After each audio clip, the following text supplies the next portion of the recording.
Hello everybody, today we are going to be going over my Meteor leveling build for leveling the Sorcerer. You can see here I am level 30. This is what I've been using to just kind of blast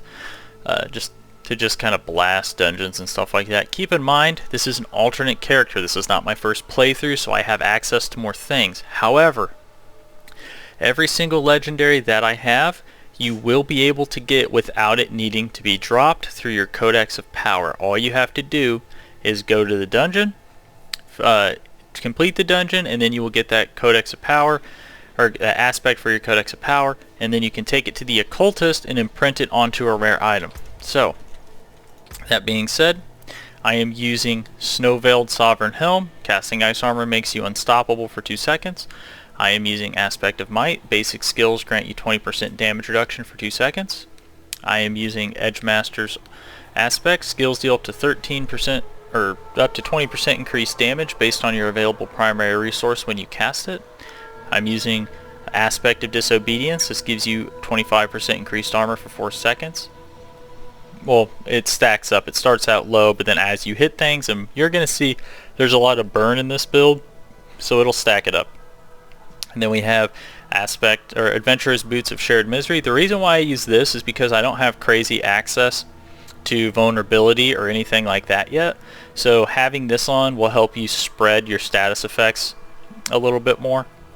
And there isn't really anything too crazy that you can choose that's an aspect or that's part of the Codex of Power that you can get, because the Codex of Power does not have every legendary.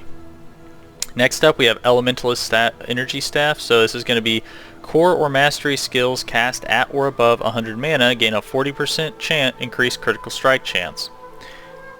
Then we have Necklace of Control. You deal 38% more damage to immobilized, stunned, or frozen enemies. We have Band of 3 Curses. Meteor deals 35% increased critical strike damage against healthy targets.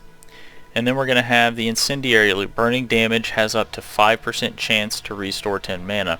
So the idea here is we're going to be trying to cast Meteor at high of mana as possible so we can just do more damage and crit and chunk them, do that kind of thing. We have the Incendiary Loop. This is going to help us with our mana regen to try to keep our mana up higher.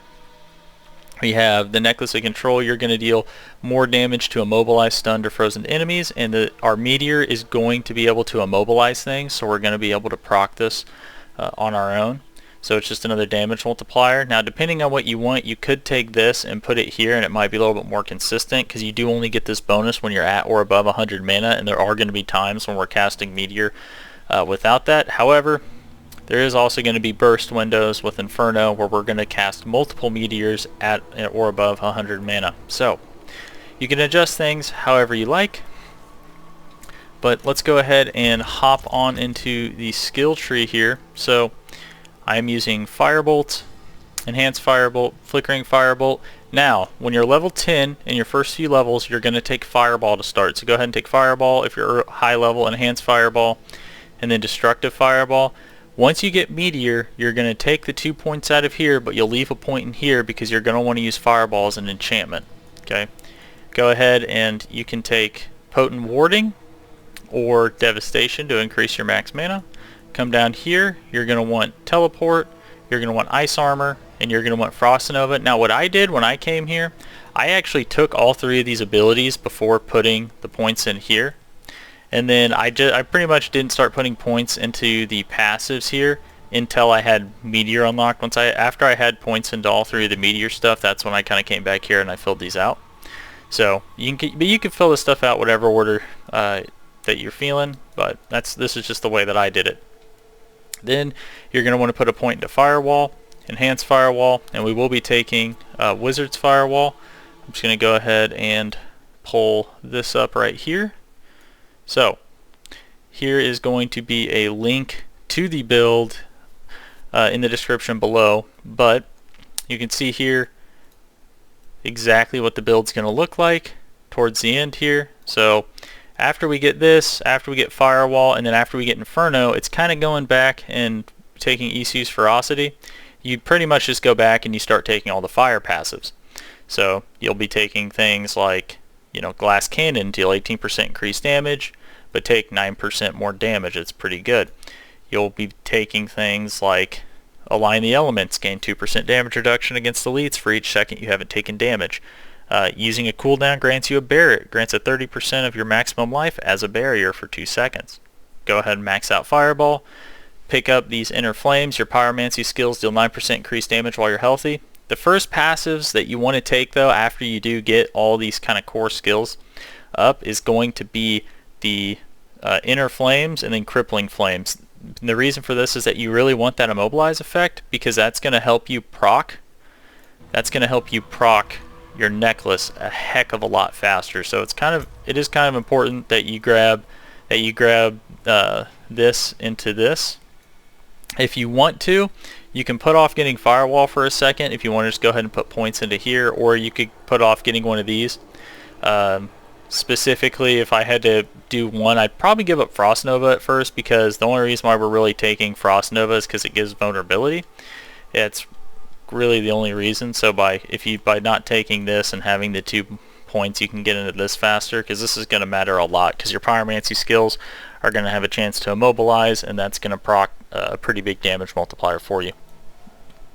When it comes to the enchantments, the reason why we go Fireball is because when you kill an enemy, they explode in a Fireball for 50% of its damage. And then we have Firewall enchantment. Enemies take 25% increased burning damage from you while standing in the Firewall, and whenever you're hitting things with burning damage, there's a 5% chance to spawn 2 Firewalls underneath them. So this is another damage increase. So this is another damage increase for you. That's the reason why we're taking both of these. And keep in mind that they do benefit from taking these passives. So if you want, you can take the Enhanced Fireball, you can take the Destructive Fireball, and they will benefit from those. They also, so you can see here, you can get increased burning damage and then increased mana regen, right? So I did a lot of focus on the mana regen to really try to help get back to full mana as much as possible. So that being said, I'll go ahead and jump on in here and I will show you exactly what this does. So I'm doing Champion's Demise. The reason why I came through here and I did Champion's Demise is simply because I wanted to make sure that this build could clear one of the one of the more important farming ones. This is going to be one that a lot of people are going to do, a lot of other YouTubers are going to tell you to do. I'm not a fan of spamming dungeons like this. I just wanted to make sure that the build could clear this for those of you that wanted to do this, because I had a feeling there's probably going to be a decent amount of people that do it this way. So when we use Inferno, bam, bam, you can see we just blast, blast, blast, absolute blasting, right? So first tip about this is you're going to be doing a decent amount of kiting with Firebolt. You have a lot of survivability with your ice armor. You have movement with your teleport, and your teleport will go as far as your screen is. So if you have an ultra wide monitor, that's pretty damn good.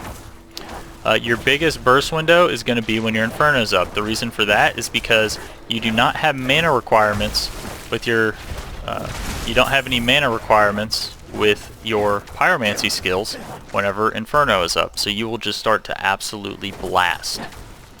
Keep going, I'll show you. Inferno, and then boom. Notice how my mana's not going down. I'm kind of one-shotting things at this point.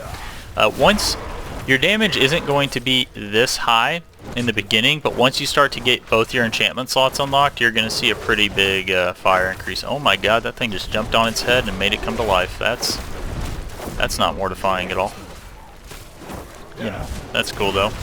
Just kite, use your ice, what's that, Frost Nova, in order to just kind of continue to kite things, keep it away from you. You already notice how I have like 37, you know, I got up to like 37 stacks on my Aspect of Disobedience, 42, 45. You keep your armor up pretty good with this. And that's another thing you want to watch, is you want to have as many things burning as possible, because you want those stacks to get up as high as possible so you can have as much armor as possible to reduce the amount of damage that you're taking. Okay. Let's see here. I think there's normally 2 elites in here. Alright, nope, alright, it's fine. Group them up, and then boom, and blast. And blast. So, pretty good stuff. Now this build is good for probably World Tiers 1 and 2. It could potentially become good enough for World Tier 3, however, I have not... It doesn't have insanely good legendaries the higher up you go, unfortunately, in terms of legendary selection. So I'm going to be messing around with this though and seeing how good I can make it once I get this to max level.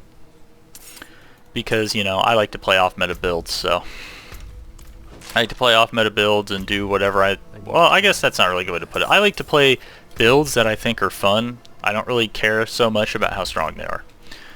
It's like if I can make them clear tier 3, tier 4, that's fine with me, even if it's not the Giga Blaster, you know, 9,000 like Pulverize or Tornado Druid or like the Meta Shred Druid type stuff. Okay, so keep on keeping on. And you can see, I'm kind of just, let's see how much damage I can tank here. So I really don't think these things are going to be able to kill me all that easy, yeah. So you can see a lot of defense here.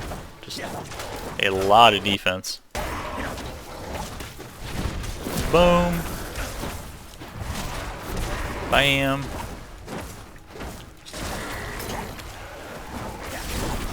Yeah, I'm definitely going to try to see how viable I can make this for higher up, but we shall see. It depends on how good those Meteor legendaries are. I haven't got them yet, so. And bam. My gosh. What is going on? Please, Diablo, fix your servers. My gosh. I've been having so many random spikes as of late. Oh, here comes the spiders. Here comes the spiders. CC is very balanced in this game. And keep in mind, your ice armor does give you unstoppable for 2 seconds. So, if you get frozen, if you get rooted, or anything like that, you can use your ice barrier to pop yourself out of it. So that's the reason why we run that, is just to try to make sure you have some counterplay to CC, because CC is insanely broken in this game. See, what the heck is that? Why is it CCing me when I'm dead, or when it's dead? That doesn't make any sense. CC is broken in this game, for the monsters that is.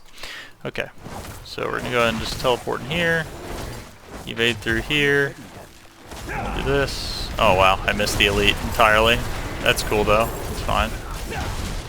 Who needs to do that when you can just kill the elite this way? Boom. Keep her going. Whoa. Yeah, you can really burst elites though if you're using your Inferno window, so. So when it comes to, for those of you wondering about secondary stats, they really don't matter a whole lot when you're leveling up. However, if you do want to maximize it, the main things I would say is on your chest piece, just go damage reduction from distant, damage reduction from close. And then I'm not sure if they have a damage reduction while you have a barrier active, but that would be pretty good. But having those distant and close is pretty good. Fire damage is probably okay, but yeah, just mainly take damage reduction ones on your chest and legs, and then crit and attack speed on the gloves is pretty good. CDR on your helmet is pretty good. Anything that says % armor, if that's just what you happen to get, is all right. It's not like it's not the best thing, but it's not too bad. All right, blow this guy up, and yeah. And a big part of the reason why, see, look at that, they didn't even have to kill the spiders. They just died to the firewall. Died to the firewall and the chain fireball bursts. Oh, what the heck? Come on. Spider host. That's actually pretty cool they can do that, though. I'm not even complaining. Get off that guy. Freaking spider. Yeah, okay. Let's get on out of here. Yep, get a nice movement speed buff. And you have teleport to move around on, so that's pretty nice.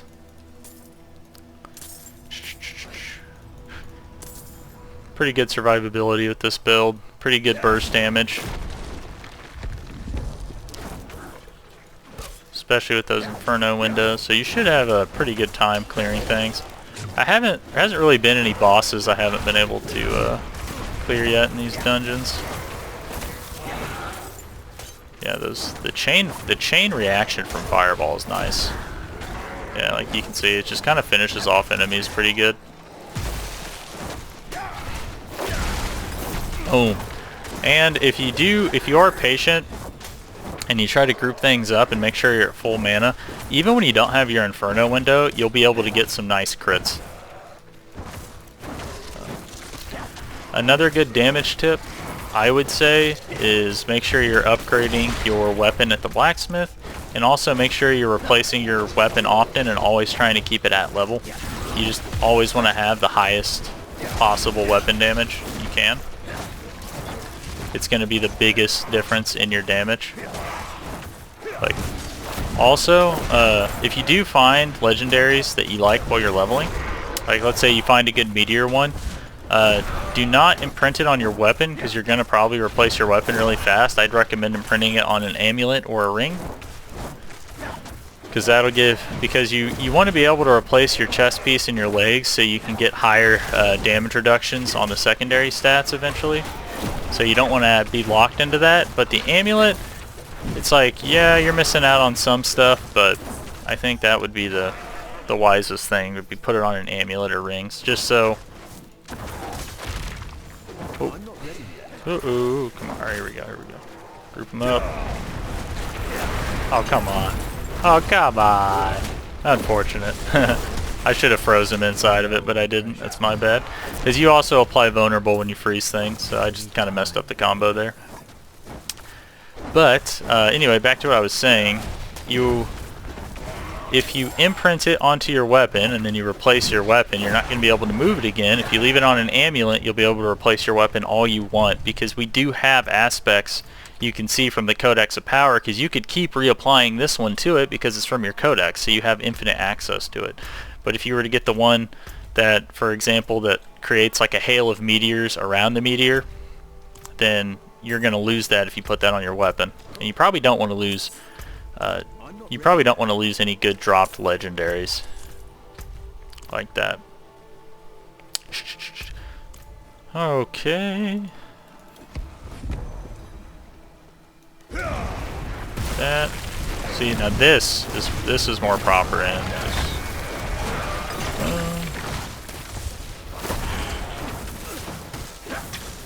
Just go ahead, keep hitting them. Bam. Out to face the flesh eaters. The rest of us will try to shore up our defenses here. I am loath okay. the bones of our ancestors. And you can see it's not too bad experience in here. That's definitely for sure. There's a reason why people do this. Holy. Server lag is strong today. Alright. Keep going. And you can just kite bosses around. Also, I don't think it's actually like meta to do the boss in this dungeon. I think you just clear the trash, run out, and then clear the trash again. But I'm just this is just for demonstrational purposes that yes, you can clear bosses.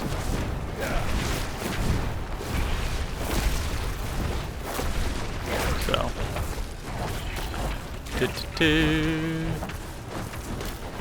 just gotta kite it around. Make sure you pick up the potions that it drops though. TP, kind of juke it a little bit there.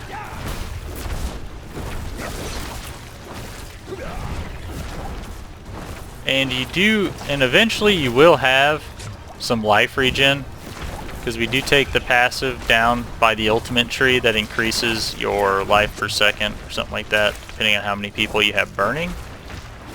So. Okay.